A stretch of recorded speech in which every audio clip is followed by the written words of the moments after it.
Дәл осы ауқымда реформалар кезеңі жайлы біздің бірқатар сұрақтарымызға Ержан Көлдиев мырза жауап берді. Сәтбаев университетінің ғылым және корпоративтік даму жөніндегі проректоры. Қайырлы күн, Ержан мырза. Қайырлы күн, Азамат мырза. Үкімет басшысы өз мақаласында негізгі қояйын әуелі, жалпы осы негізгі басымдық осы мақалада қай бағытқа аударылған? Негізгі экономикалық немесе әлеуметтік, өзіңіз шолып шықтыңыз ба? Не айтылған? Үкімет басшысы мақаласының негізгі басым бағыттарының бәрін оқып шықтым. Бұл жерде ғылым және жоғары білімнің экономиканың өсімінің стратегия негізінде қарауға болады. Өте жасалған жұмыстардың барлық салаға біздің ұлттық университеттерге бағыттарға айтқым келіп отыр. Ұлттық университетімізде мемлекет басшысы сайлау алдында 68-ші пунктта ұлттық университеттерде технологиялық паркті құру, инженерлік орталықты құруды тапсырма беретін болатын. Осы тарапта бізде ғылым жағынан үлкен мегагранттар орындалды. Технологиялық парк құрылып, инженерлік орталық құрылды. Бұл жерге бизнес өз жағынан келді. Мысалға қазіргі таңдағы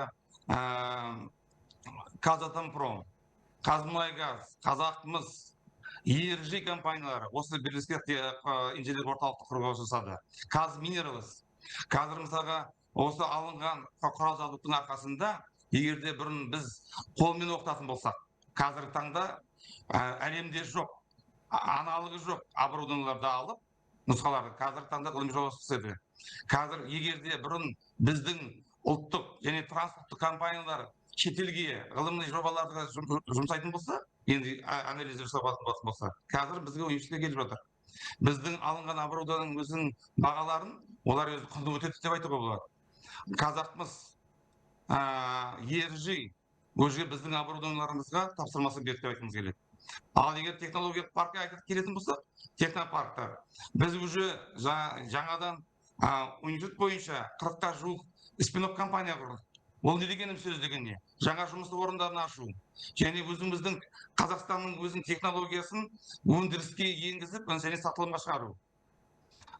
Технологиялық парктардың ішінде біздің ғылыми жобаларымыздың өзі қазір сатылымға шығып жатыр. Мысалға кешегі селен дейтін біздің қоғамдағы ұлттық ғылыми зерттеу институты тапқан табыстардың бәрін сатылымға шығарып, өз өндірістеріне әкеліп жатыр. Бұның барлығы біздің университетіміздің және еліміздің жетістіктері деп айтуға болады. Және сонымен қатар қазіргі таңда мемлекет басшысы тапсырмасы бойынша инженерлік білім мен ғылымның инновациялық хабын құруды айтты. Осы тараптан біздің университетіміз қазір ПСД-ні құрастырып шықты. Ендігі біздің қаржы министрлігінде осы сұрақ өзін қарастыруында жатырмыз. Алдымыздағы осы жылдан бастап біз соны іске асырсақ та жобалап отырмыз. Жалпы Ержан мырза, университеттер мен осы бизнес арасындағы әріптестікті арттыру үшін қандай тетіктер жетіспейді? Қандай салаларды жүйелеуіміз керек? Қандай өзгерістер қажет? Қазір уже осы кейінгі 4-5 жылдың ішінде біраз өндірістердің бәрі бетке бұрды. Жаңа алдында айтып өттім ғой.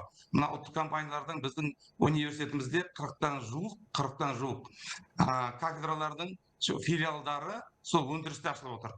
Біздің оқу бағдарламасында сол біздің өндірістегі қай мамандыққа, қай сабаққа, қай білімге ұштастырып отырғанын бізге тапсырма беріп отыр.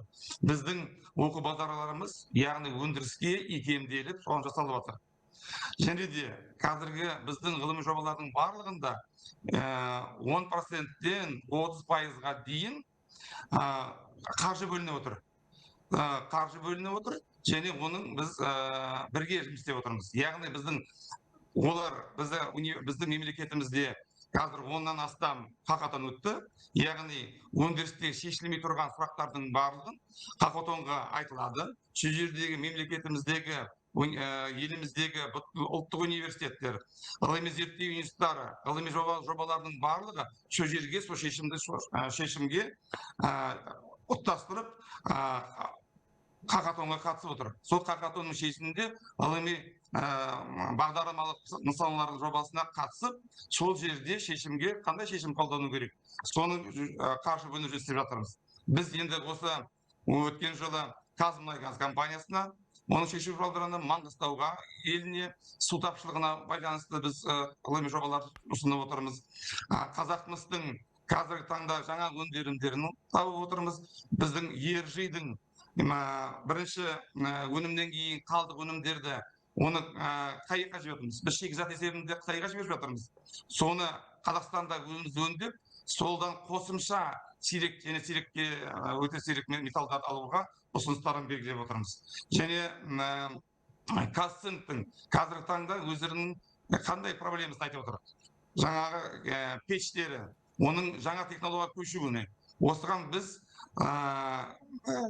сол біздегі өндірістердің шешімдерін шешу үшін ғалымдарды, яғни жалғыз Сәтбаев университеті емес, біздің Қарағанды, біздің Шығыс Қазақстандағы университет, біздің ұлттық университеттеріміздің басым бағыттағы ғалымдар жиналып, бір жерге тоғысып, коллаборация есебінде, консорциум есебінде шешуге дайындалып отырмыз.